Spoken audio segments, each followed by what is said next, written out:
نحمدہ ونصلی ونسلم علی رسولہ الکریم اما بعد۔ بخاری شریف کی حدیث نمبر 3 کی تشریح چل رہی ہے۔ آدھی حدیث کی تشریح پہلی ویڈیو میں ہو چکی ہے۔ اس حدیث کے تعلق سے اب تک 2 ویڈیو آ چکی ہے۔ پہلی حدیث میں حدیث کی عبارت اور حدیث کا ترجمہ ہوا، پھر دوسری ویڈیو میں حدیث کی تشریح ہوئی لیکن آدھی حدیث کی تشریح ہوئی ہے۔ آج کی اس ویڈیو میں انشاءاللہ باقی آدھی حدیث کی تشریح ہوگی۔ چونکہ حدیث طویل ہے، بڑی ہے، اس لیے تاکہ سننے میں بھی اور سمجھنے میں آسانی ہو۔ اگر ویڈیوز لمبی بنائی جاوے تو آدمی اکتا جاتا ہے سنتے سنتے، تو اس لیے ویڈیو کو کئی حصوں میں تقسیم کیا گیا ہے تاکہ حدیث کو سمجھنا اور تشریح کو سمجھنا آسان ہو جائے۔ اگر اس حدیث کو مکمل طور پر سمجھنا ہے تو پہلی 2 ویڈیو دیکھنا ضروری ہے بخاری شریف کے تعلق سے۔ تو تشریح چل رہی تھی کہ حضرت خدیجہ رضی اللہ تعالیٰ عنہ کے پاس جب حضور اکرم صلی اللہ علیہ وسلم تشریف لائے گھبرائے ہوئے کہ زملونی زملونی، مجھے کمبل اڑھا دو، اور ساری بات بتلائی، اور یہ بتلا کر کیا کہا، لقد خشیت علی نفسی، مجھے اپنا ڈر لگ رہا ہے، مجھے اپنے اوپر خوف ہے۔ لقد خشیت علی نفسی، اپنے اوپر ڈر ہونے کا کیا مطلب ہے؟ بعض علماء تو اس کا مطلب سمجھ ہی نہیں پائے اور حدیث کا انکار کر دیا، لیکن اس کے مطلب میں کئی قول ہے، ان میں سے 3 قول ذکر کرتا ہوں میں۔ بعض علماء نے فرمایا کہ مجھے اپنے اوپر خوف ہونے کا مطلب یہ ہے کہ مجھے ڈر ہے کہ میں نبوت کی جو ذمہ داری ہے، رسالت کی جو ذمہ داری ہے، شاید اس کو پورا نہ کر سکوں، اور مجھے اس سلسلے میں ڈر لگ رہا ہے۔ دوسرا قول یہ ہے کہ مجھے اپنے اوپر ڈر اس لیے لگ رہا ہے کہ اب اللہ تعالیٰ نے مجھے نبی بنا دیا، رسول بنا دیا، اب لوگوں کو دعوت دینی ہے، اور جب میں لوگوں کو دین کی طرف بلاؤں گا، اسلام کی طرف بلاؤں گا، تو لوگوں کی طرف سے دشمنی، تکلیف، ایذا رسانی، ان سب چیزوں کا سامنا کرنا پڑے گا، اور شاید میں لوگوں کی تکلیف پر صبر نہ کر سکوں، میں لوگوں کی ایذا رسانی پر صبر نہ کر سکوں، مجھے اس بات کا خوف ہے اور ڈر ہے۔ تیسرا قول یہ ہے کہ کہیں مجھے شہید نہ کر دیا جاوے۔ یہ 3 قول ہو گئے۔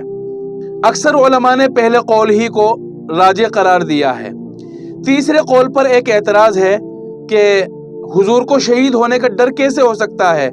جو اللہ کے خاص بندے ہوتے ہیں، خاص طور سے نبی اور رسول، وہ تو سب سے اعلیٰ قسم کے انسان ہوتے ہیں، اور اعلیٰ قسم کے انسان، نبی، صدیقین، رسول، صالحین، یہ اللہ کے راستے میں شہید ہونے سے نہیں ڈرتے۔ تو اس کا جواب یہ ہے کہ حقیقت میں شہید ہونے سے ڈرنا نہیں ہے، بلکہ اس لیے حضور ڈر رہے تھے کہ میں کہیں میں نبوت کی ذمہ داری پورا نہ کر سکوں اور پورا کرنے سے پہلے ہی میں شہید کر دیا جاؤں۔ تو یہ 3 قول ہو گئے، لقد خشیت علی نفسی۔ اچھا، فقالت خدیجہ کلا، تو حضرت خدیجہ نے حضور کو تسلی دی کہ آپ کو گھبرانے کی ضرورت نہیں ہے، پریشان ہونے کی ضرورت نہیں ہے۔ کیوں؟ کیونکہ آپ کے اندر ایسی خوبیاں ہیں جو اللہ تعالیٰ کو پسند ہے، اور جس کے اندر ایسی خوبیاں ہوتی ہیں اللہ تعالیٰ اس کو تنہا نہیں چھوڑتے، اللہ تعالیٰ اس کی ضرور مدد کرتے ہیں۔ کون کون سی خوبیاں بیان کی حضرت عائشہ نے حضور کی؟ انک لتصل الرحمہ، تم رشتہ داری کو نبھاتے ہو، رشتہ داروں کے ساتھ اچھا معاملہ کرتے ہو، ان کی مدد کرتے ہو، جو رشتہ دار آپ سے رشتہ داری توڑتا ہے تم اس سے جوڑتے ہو، اور یہ ایسی خوبی ہے اللہ تعالیٰ اس خوبی کو پسند فرماتے ہیں۔ دوسری خوبی بیان کی ہے وتحمل الکل، کل کے معنی آتے ہیں قرضے کے۔ اب اس کا مطلب کیا ہوگا کہ آپ لوگوں کے قرضے چکاتے ہیں۔ مثلا اگر کسی پر قرضہ ہو گیا، اب وہ قرضہ ادا نہیں کر پا رہا ہے، آپ اس کا قرضہ دے دیتے ہیں، اور یہ بہت اچھی خوبی ہے۔ اور کل کا مطلب بے کس اور لاچار بھی ہوتا ہے۔ اب مطلب کیا ہوگا کہ آپ لاچاروں کے لیے محنت کرتے ہیں، جو کما نہیں سکتا، عاجز ہے، اس کی مدد کرتے ہیں، کما کر اس کو دیتے ہیں، اس کو کھلاتے ہیں۔ یہ بھی بہت اعلیٰ قسم کی خوبی ہے۔ وتحمل الکل، اور آپ بوجھ اٹھاتے ہیں. وَتَكْسِبُ الْمَعْدُومَ، معدوم کا مطلب ہے یہاں مال. یہاں دو روایت ہے، تکسب المعدومہ اور تکسب المعدومہ. اگر تکسب المعدومہ لیں تو اس کا مطلب کیا ہوگا؟ اور آپ مال کو کماتے ہیں. اب اس کی تشریح یہ ہے کہ آپ کسی پر بوجھ نہیں بنتے، آپ کسی سے مانگتے نہیں ہیں، آپ بلکہ خود محنت کر کے کما کے اپنا خرچہ اٹھاتے ہیں، دوسروں پر بوجھ نہیں بنتے.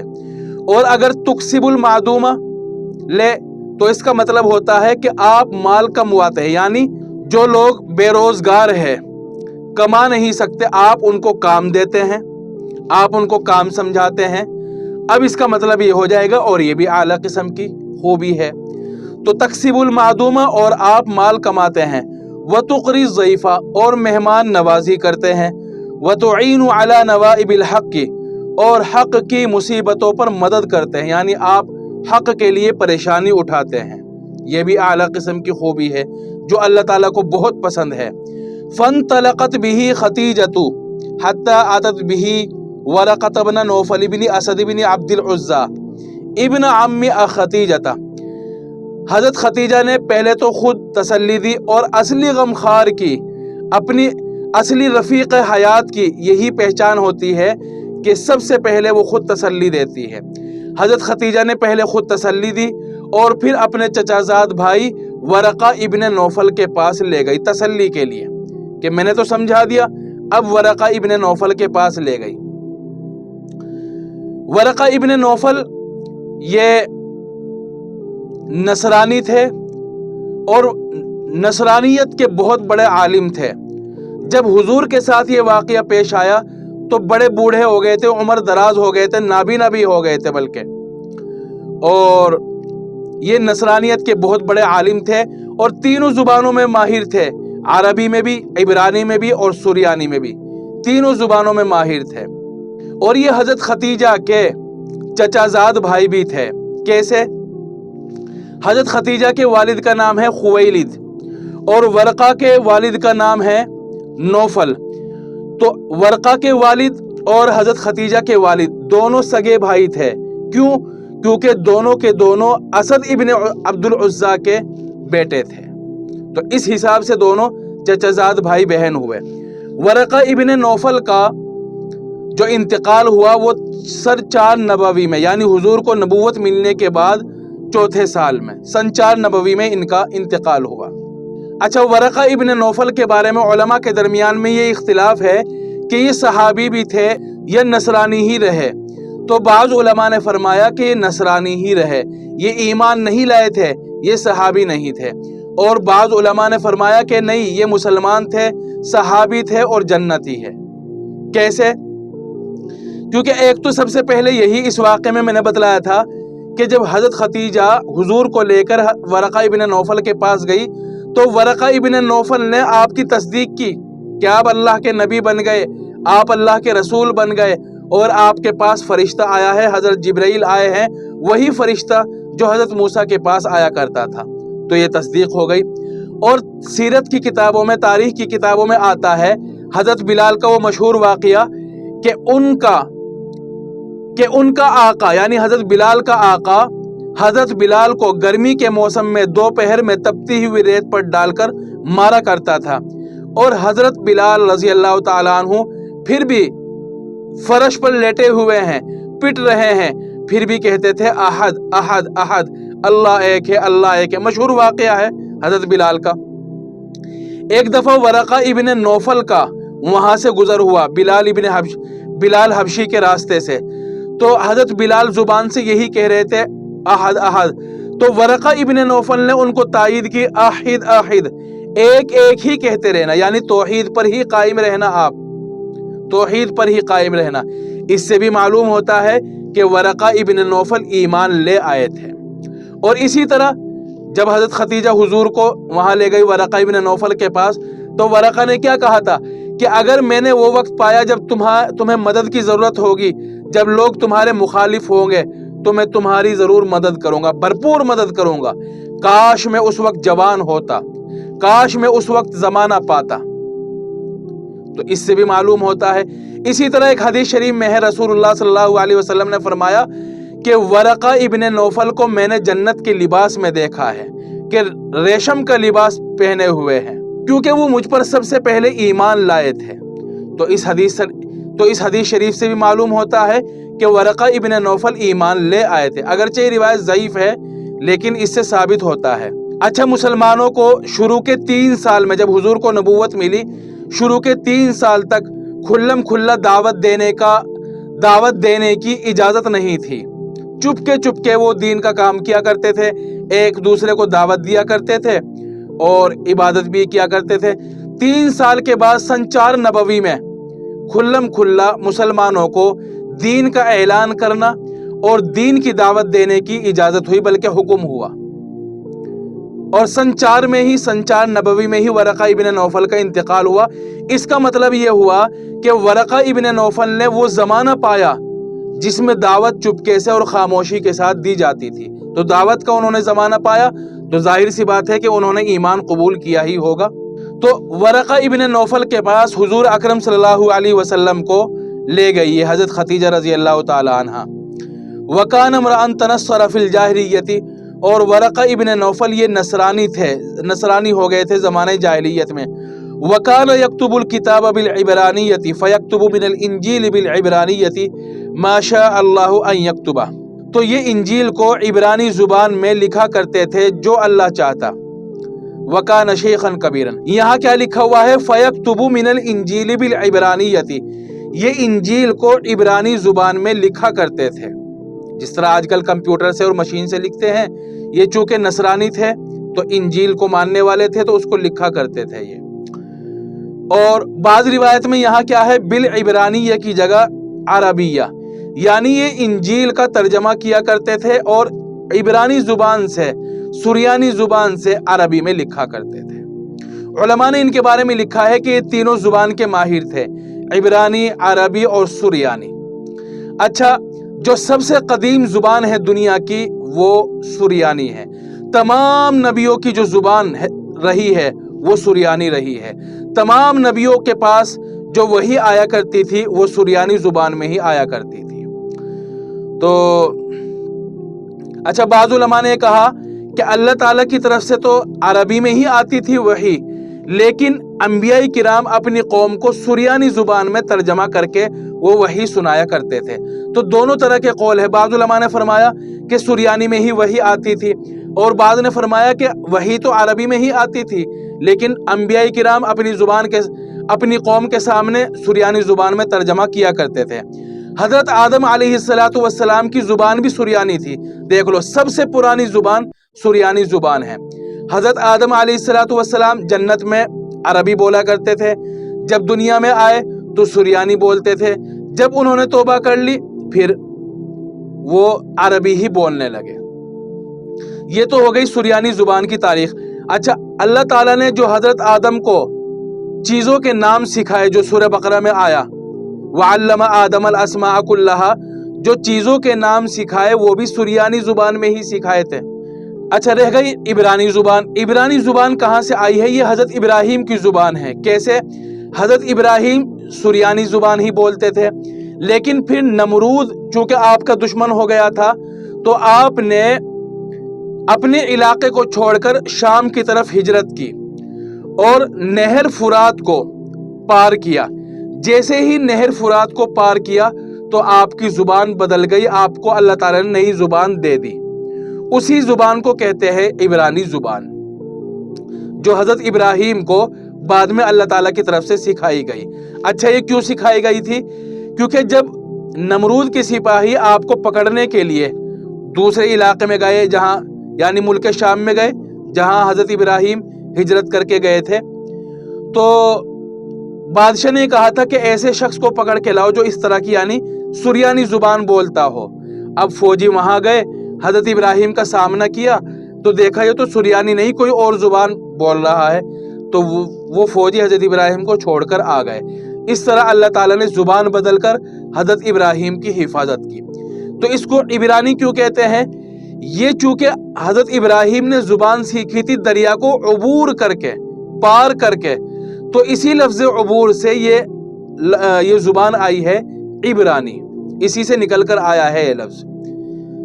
اب رہ گئی عربی۔ عربی تو حضرت آدم کی زبان تھی اور جنت میں حضرت آدم عربی ہی بولا کرتے تھے۔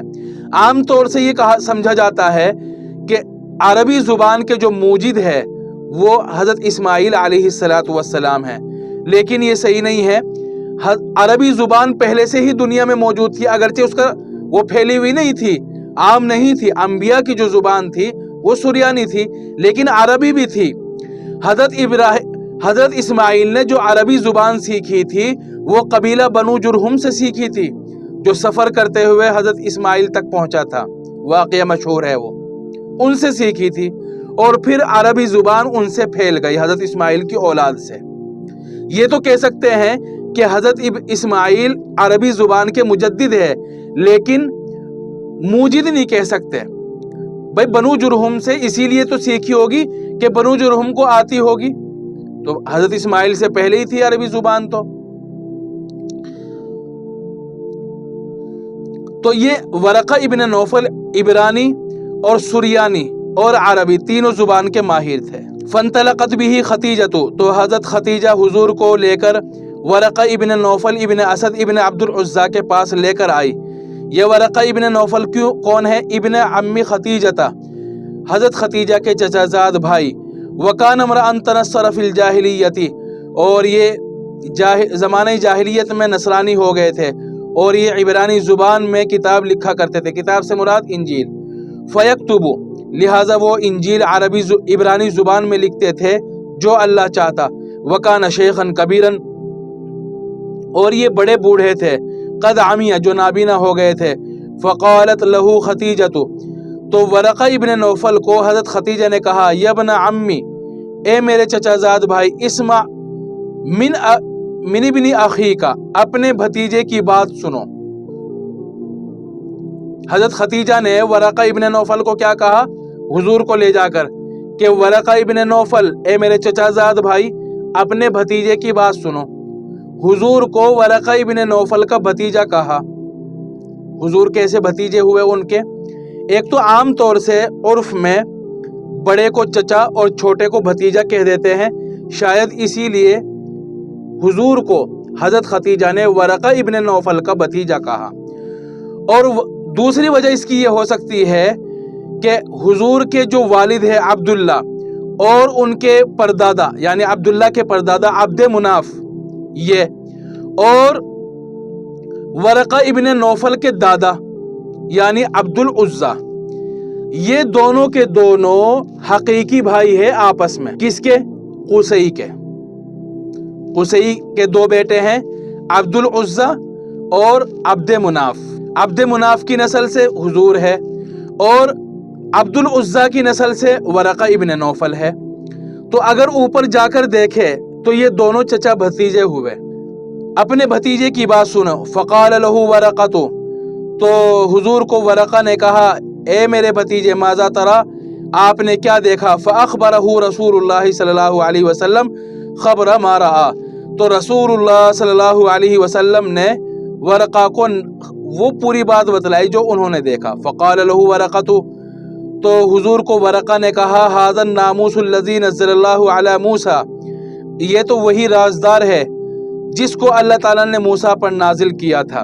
ناموس کے معنی رازدار، اور یہاں رازدار سے مراد ہے حضرت جبرائیل علیہ السلام۔ نزل اللہ علی موسیٰ، یہ تو وہی رازدار ہے جو اللہ نے موسیٰ پر اتارا تھا۔ موسیٰ کا نام کیوں لیا ورقہ ابن نوفل نے؟ بھائی ورقہ ابن نوفل تو نصرانی ہے، اور نصرانی اس کو کہتے ہیں جو حضرت عیسیٰ کو مانتا ہے، تو ورقہ ابن نوفل کو حضرت عیسیٰ کا نام لینا چاہیے تھا، نہ کہ موسیٰ کا۔ اس کا جواب یہ ہے کہ موسیٰ کی رسالت، حضرت موسیٰ کی رسالت ایسی ہے جس کو یہود بھی مانتے ہیں، نصرانی بھی مانتے ہیں، اور حضرت عیسیٰ کی رسالت ایسی ہے کہ جس کو نصرانی تو مانتے ہیں لیکن یہود نہیں مانتے۔ تو چونکہ موسیٰ کی رسالت متفق علیہ ہے، سب مانتے ہیں، اس لیے ان کا نام لینا مناسب ہے۔ اور بعض علماء نے فرمایا، جیسا کہ ابن حجر عسقلانی نے، کہ سب سے پہلے تو حضرت خدیجہ خود ورقہ ابن نوفل کے پاس اکیلی گئی، تو وہاں ورقہ ابن نوفل نے حضرت خدیجہ کے سامنے عیسیٰ کا ہی ذکر کیا تھا، لیکن جب حضرت خدیجہ واپس آ کر حضور کو ورقہ کے پاس لے گئی تب حضور کے سامنے موسیٰ کا نام لیا، تو دونوں کا نام لے لیا، کوئی بات نہیں ہے۔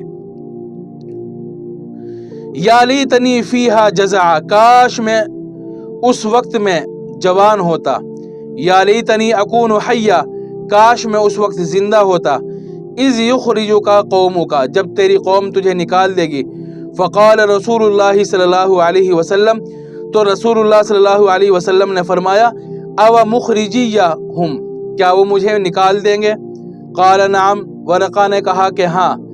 لم یأتی رجل قط بمثل ما جئت به الا عودی، نہیں آیا کوئی بھی نبی، کوئی بھی انسان اس جیسی شریعت لے کر جس کو تو لایا ہے مگر اس سے دشمنی کی گئی۔ وَإِن يُدْرِكْنِي يَوْمُكَ أَنْصُرُكَ نَصْرًا، اگر میں تیرے زمانے کو پاؤں گا تو ضرور تیری بھرپور مدد کروں گا، نصراً موزراً، بھرپور مدد کروں گا۔ اچھا، ورقہ ابن نوفل نے حضور کا زمانہ تو پایا لیکن وہ والا زمانہ نہیں پایا جس میں کھلم کھلا دعوت دی گئی اور حضور کو اور صحابہ کو تکلیف دی گئی، جس میں جہاد کا حکم دیا۔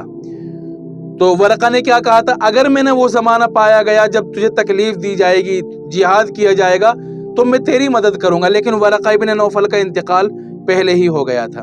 ثم لم ينشب ورقۃ ان توفی، پھر ورقہ ابن نوفل زندہ نہیں رہے اور وفات پا گئے۔ وفتر الوحی، اور وحی بند ہو گئی۔ فترت وحی، وحی کا سلسلہ بند ہو جانا۔ جب حضور پر پہلی وحی نازل ہوئی اقرأ بسم ربک الذی، اس کے بعد کچھ دن تک وحی نہیں آئی۔ وحی کا مطلب ہے کہ حضرت جبرائیل قرآن لے کر نہیں آئے۔ حضرت جبرائیل خود تو آتے تھے، ملاقات بھی ہوتی تھی، بات چیت بھی ہوتی تھی، لیکن قرآن لے کر نہیں آتے تھے۔ اس کے بعد کچھ دن کے بعد دوبارہ وحی نازل ہوئی اور حضرت جبرائیل وحی لے کر آئے، یا ایھا المزمل قم فانذر وربک فکبر وثیابک فطہر والرجز فہجر، یہ آیتیں لے کر آئے۔ ان دونوں وحیوں کے بیچ کا جو زمانہ ہے اس کو فترت وحی کا زمانہ کہا جاتا ہے، یعنی وحی کے رک جانے کا زمانہ۔ فترت کے معنی رکنا، سلسلے کا بند ہو جانا۔ اچھا، یہ کتنے دن تک وحی نہیں آئی؟ پہلی وحی اقرأ بسم ربک الذی اور دوسری وحی یا ایھا المدثر۔